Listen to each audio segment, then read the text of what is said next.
तो कैसे बच्चे पार्टी, आप सभी का स्वागत है इंडेप्थ सूटी में। देखिए, बात करते हैं दिल्ली यूनिवर्सिटी ने अपने third round mid entry upgradation के लिए एक नया राउंड निकाला गया, अपग्रेडेशन राउंड नाम का। ठीक है, वो उसका शेड्यूल आउट कर दिया। हर एक चीज़ के बारे में बात जानेंगे कि शेड्यूल क्या है। अभी जो आपकी स्क्रीन पे दिख रहा है वो शेड्यूल है, उसको मैं समझाऊंगा। उसके बाद उनके लिए जनरल गाइडलाइंस है कि वो गाइडलाइंस क्या है, आप लोगों को जानने चाहिए। तो गाइडलाइंस आप पढ़ लीजिएगा, ऑलरेडी मैंने पढ़ रखी है, तो मैं साथ में शेड्यूल के साथ ही आपको चीज़ें समझाते हुए चलूंगा। सबसे पहले बात करते हैं, देखिए ये है शेड्यूल, ये प्रॉपर शेड्यूल है। एंड यहाँ पर कहीं पे भी मेंशन नहीं है कि फोर्थ राउंड के बारे में। इसका मतलब डेफिनेटली ये 100% श्योर है कि फोर्थ राउंड नाम की कोई चीज़ अब आने वाली नहीं है। तो वो उम्मीद हटा दीजिए कि फोर्थ राउंड आएगा, क्यों? क्योंकि फोर्थ राउंड आने वाला होता तो यहीं पे अपडेट आ जाता। बेसिकली क्या करा गया है, ये अपग्रेडेशन राउंड है, इसी को आपको थर्ड राउंड मानना है, और जो थर्ड राउंड है उसी को फोर्थ राउंड मानना है। तो कोई फोर्थ राउंड नाम की चीज़ नहीं आएगी। अब इसके बाद स्पॉट राउंड आएगा। चलिए, सबसे पहले सवाल करते हैं कि भैया स्टार्ट करते हैं, ये क्या है और कैसे चलने वाला है। देखो, अपग्रेडेशन विंडो क्या है। अपग्रेडेशन विंडो वो विंडो है, मान लीजिए किसी बच्चे को अभी तक आपकी सीट अलोकेट हो चुकी है, किसी भी बच्चे को सीट अलोकेट हो रखी है दिल्ली यूनिवर्सिटी के प्रोसेस में। ठीक है, उसको फर्दर क्या चाहिए, अपग्रेडेशन चाहिए। तो उसके लिए ये एक राउंड है। ठीक है, अपग्रेडेशन राउंड आपका कल शाम के 5 बजे यानी 2 तारीख से स्टार्ट होने वाला है। ठीक है, उसमें आप क्या कर पाओगे, अपने जो प्रेफरेंस लिस्ट है उसको रीऑर्डर कर पाओगे। एक दिन का टाइम दिया गया है, 3 तारीख शाम के 5 बजे तक। उसके बाद सीधा 4 नहीं 5 तारीख को शाम के 5 बजे आपका रिजल्ट डिक्लेयर कर दिया जाएगा। जैसे रिजल्ट आ जाएगा, ये ऑटो एक्सेप्टेड सीट है, आप उसको बदल नहीं सकते। अगर वो आपको सीट पसंद है तो अच्छी बात है, आपको अपनी मनपसंद सीट मिल चुकी है, पहले वाले से बेटर मिलेगी क्योंकि अपर प्रेफरेंस ही मिलता है अपग्रेडेशन में। अगर वो आपको सीट पसंद भी नहीं है, ठीक है, तो भी वो ऑटोमेटिकली एक्सेप्ट हो जाएगी। अब सवाल आता है कि भैया अगर मेरे को वो सीट नहीं चाहिए तो क्या है। देखो, आपके जो पोर्टल पे ये नहीं दिखाएगा कि withdraw your admission, admission withdraw का ऑप्शन नहीं आएगा।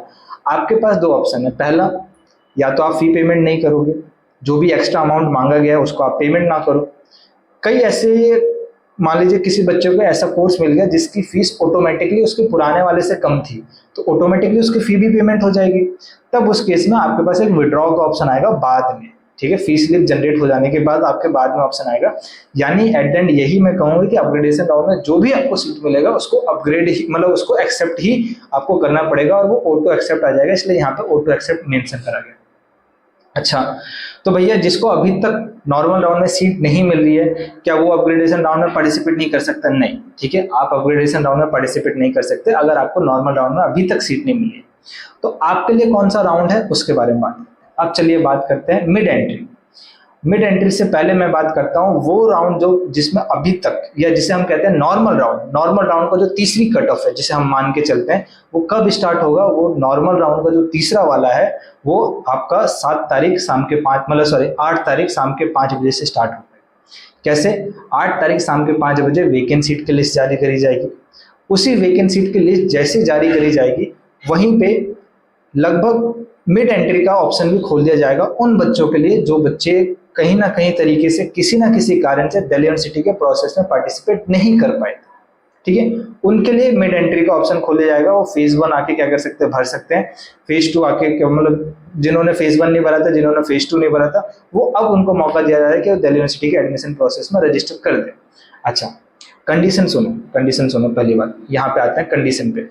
अभी मैंने आपको अपग्रेडेशन राउंड समझाया, तो देखो अपग्रेडेशन राउंड है, उसमें क्या होगा, बेसिकली आपको अपनी हायर प्रेफरेंस मिल जाएगी। ठीक है, उसको अपना ऑटो एक्सेप्ट करना ही पड़ेगा, आप उसको कोई चेंज नहीं कर सकते, या उसको ये सोचेंगे कि मेरे को नहीं लेनी है, मेरे को पुराने वाले मिल जाए, ऐसा कोई ऑप्शन नहीं। फी पेमेंट कर दीजिए, फी पेमेंट के बाद आपकी प्रॉपर वो सीट कंफर्म हो जाएगी। अगर फी पेमेंट नहीं करते हैं तो आपका क्या हो जाएगा, उस सीट से एडमिशन विड्रॉ हो जाएगा ऑटोमेटिकली, और आपको एडमिशन प्रोसेस से बाहर कर दिया जाएगा। मिड एंट्री जो शाम को 8 बजे से चालू हो रही है, उन बच्चों के लिए जिन बच्चों को अभी तक दिल्ली यूनिवर्सिटी के प्रोसेस में पार्टिसिपेट नहीं करा गया था, उनको 2 दिन का टाइम दिया गया है कि बच्चा अगर आप मिड एंट्री में हिस्सा लेना चाहते हो तो आपके पास 2 दिन का टाइम है। 8 तारीख शाम के 5 बजे से लेके 9 तारीख शाम के 5 बजे से लेके 10 तारीख शाम के 5 बजे तक आपके पास टाइम है। अगर आप अपग्रेड मिड एंट्री में एंट्री लेना चाहते हैं तो ले सकते हैं। फीस कितना रखा गया है, 1000। यहाँ पे कोई कैटेगरी वाइज फीस नहीं है, 1000 फीस रखी गई है हर एक बच्चे के लिए। ये फीस नॉन रिफंडेबल है, सीट मिले चाहे ना मिले इससे कोई लेना देना नहीं है, ये फीस आपके क्या है, नॉन रिफंडेबल। अच्छा, माइक कम कर रहे हैं, ठीक है। उसके बाद हम बात करते हैं ओनली द, ठीक है आगे क्या लिखा है, ठीक है मान लीजिए किसी बच्चे को अभी तक, पहली बात तो वो बच्चा जिसको अभी तक कोई सीट नहीं मिले वो ऑटोमेटिकली क्या नाम है 8 तारीख वाले, मतलब जिसे हम third round, third cut off जिसे कहेंगे दिल्ली यूनिवर्सिटी की जो थर्ड कट ऑफ आएगी, अपग्रेडेशन वाली कट ऑफ नहीं, जिसे हम कह रहे हैं थर्ड कट ऑफ आएगी, उसमें ऑटोमेटिकली वो चले जाएगा। उन बच्चों को मौका दे दिया गया जिन्होंने रजिस्टर नहीं करा था, वो मिड एंट्री के थ्रू उस प्रोसेस में एंटर कर जाएंगे उस वाली कट ऑफ के लिए। अब वो बच्चे जहाँ पे साफ मेंशन, देखो यहाँ पे साफ लिखा गया, अगर हम सेकंड पैराग्राफ पढ़ेंगे मिड एंट्री का, the only the candidate who got rejected in the round 1 and the round 2 due to the wrong subject mapping, गलत सब्जेक्ट मैपिंग की वजह से उनको रिजेक्ट कर दिया गया उनके फॉर्म से। Non fulfilment of the program specific eligibility, उनको कोई कोर्स अलोकेट हो गया था, उनको कोर्स अलोकेट हो गया था लेकिन आप एलिजिबल नहीं है तो भी उनको क्या कर दिया गया था, एडमिशन प्रोसेस से बाहर कर दिया गया था। इनवैलिड डॉक्यूमेंट, गलत डॉक्यूमेंट डाले थे उनको भी डॉक्यूमेंट मतलब एडमिशन प्रोसेस से बाहर कर दिया गया था। सब्जेक्ट मैपिंग गलत कर दी थी, अब उनको मिड एंट्री में मौका दिया जाएगा, ठीक है। तो and edit their preference through the provision of the mid entry, आप मिड एंट्री के थ्रू क्या कर सकते हो, उसमें एडिट हिस्सा ले सकते हैं। उसके बाद जो भी आपको अपने चेंजेस करने हैं वो सारे के सारे चेंजेस कर सकते हैं, ठीक है। Candidate who were never offered any seat till the round second will also be able to edit their preference, इसका मतलब क्या है, वो बच्चा जिसको अभी तक सेकंड राउंड में सीट नहीं मिली उसको भी एक मौका दिया जा रहा है कि वो अपनी प्रेफरेंस को एडिट कर सकता है। एडिट का मतलब ऐड, रिमूव, अपर ऊपर नीचे सब कर सकता है, ठीक है। तो जिसको अभी तक सीट नहीं मिली है उसको भी मिड एंट्री, जिसका नाम रखा गया है third round third cut off का नाम रखा गया मिड एंट्री, तो मिड एंट्री में वो क्या कर सकता है, एडिट कर सकता है बिना 1 रुपया दिए, उसको 1 रुपया भी देने की जरूरत नहीं है। एक ऐसा बच्चा, ठीक है, जिसको दिल्ली यूनिवर्सिटी के प्रोसेस से बाहर निकाल दिया गया था किसी भी रीजन से, डॉक्यूमेंट की गलती वजह से, सब्जेक्ट मैपिंग वजह से, वो भी आके अपनी चीजें एडिट कर सकता है मिड एंट्री के थ्रू, ठीक है, उसको 1 रुपए देने की जरूरत नहीं। एक ऐसा बच्चा जो अभी तक दिल्ली यूनिवर्सिटी के प्रोसेस में अभी तक पार्टिसिपेट नहीं करा है, उसको अगर पार्टिसिपेट करना है तो वो भी मिड एंट्री के थ्रू आ सकता है, लेकिन उसको 1000 रुपए नॉन रिफंडेबल फीस देनी पड़ेगी। तो आई होप आपको मिड एंट्री की कंडीशन समझ में आ गई होगी, यानी वो बच्चा जिसको अभी तक सीट अलोकेट नहीं हुई वो मिड एंट्री में पार्टिसिपेट कर सकता है, सीधा उसको आने की जरूरत है। अच्छा, प्रेफरेंस को रीऑर्डर कर सकता है, 1 रुपया देने की जरूरत नहीं है। एक ऐसा बच्चा जिसका फॉर्म, जिसने दिल्ली यूनिवर्सिटी का फॉर्म भरा था, किसी ना किसी कारण से फी भी पेमेंट कर दी थी, किसी ना किसी कारण से उसका फॉर्म मतलब उसको एडमिशन प्रोसेस से बाहर कर दिया गया नॉर्मल राउंड में, वो भी मिड एंट्री के थ्रू अपनी चीजों को ठीक कर सकता है विदाउट सिंगल मनी इन्वेस्ट करे।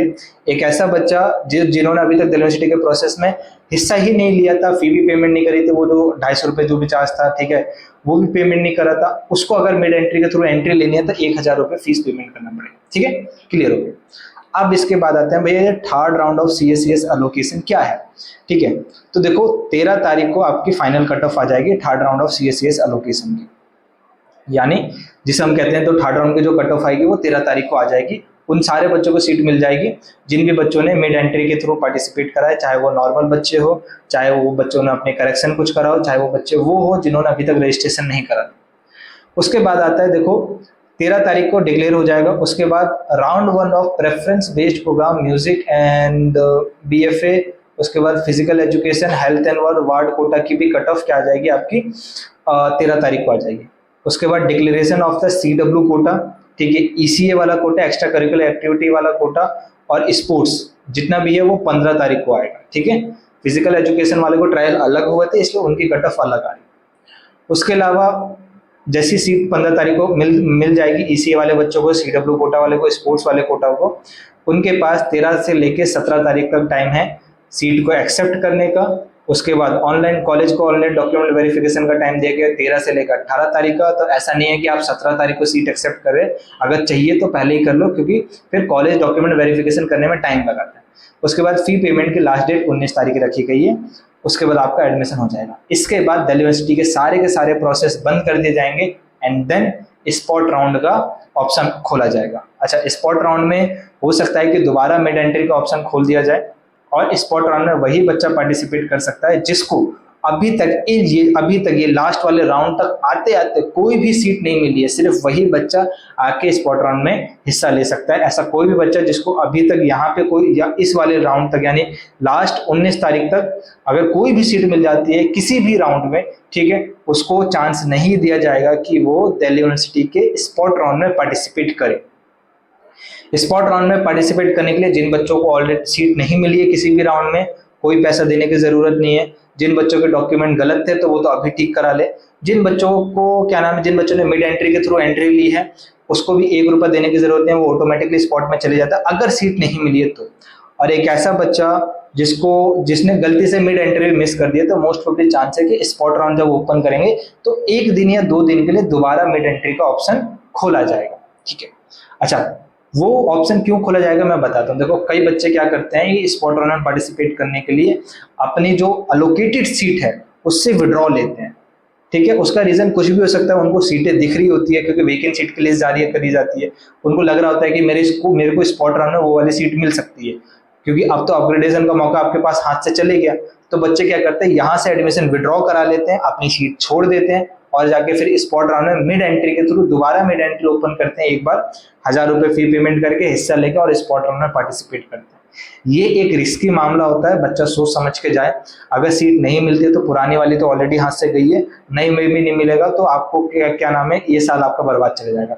तो सोच समझ के डिसीजन लेना, ऐसा ना हो कि आपने डिसीजन बस इसलिए ले लिया कि स्पॉट में सीट खाली मिल गई, मेरे को मिल सकता है, चलो सीट विड्रॉ करा लेते हैं। ऐसी गलती ना करो, तो मेरी एडवाइस ये है कि ना ही करो। फर्दर कोई भी आपके पास डाउट रहता है, ठीक है, ये ईसीए की एलोकेशन है, ईसीए में लिखा है कि अर्लीस्ट राउंड से इसका कोई लेना देना नहीं है कट ऑफ का। जनरली ईसीए की कट ऑफ अलग आती है, इसलिए उसका नॉर्मल राउंड से कोई लेना देना नहीं है। ईसीए की कट ऑफ अलग है, हो सकता है वो बढ़ भी सकते हैं, हो सकता है वो घट भी सकते हैं, तो उससे कोई लेना देना चाहिए। अच्छा, ईसीए की एक बात कर लो। ईसीए में बेसिकली होता क्या है, आपको सीट, एक ऐसा बच्चा होता है जिसको अभी तक कोई सीट नहीं मिली, ईसीए में मिल गई तो एक्सेप्ट करो। ईसीए के फर्दर राउंड आएंगे, 1 राउंड आएगा, 2 राउंड आएगा, 3 राउंड आएगा, ठीक है, मोस्ट प्रोबेबली आते हैं। उसके बाद अगर हम बात करेंगे, एक ऐसा बच्चा जिसको सीट ऑलरेडी मिल रखी है नॉर्मल राउंड में और उसको ईसीए में भी अगर बेटर सीट, देखो बेटर सीट मिलेगी तो पुराने वाली छोड़ो, ईसीए वाली एक्सेप्ट कर लो, ठीक है। उसके अलावा अगर बेटर नहीं मिली है तो पुरानी वाली पे ही रहो, जो ईसीए के थ्रू है उसको इग्नोर मारो, एक्सेप्ट ही मत करो, छोड़ दो, उसको रहने दो, ठीक है। ऐसा आप कर सकते हैं। ये दोनों कंडीशन मैंने आपको बता दी।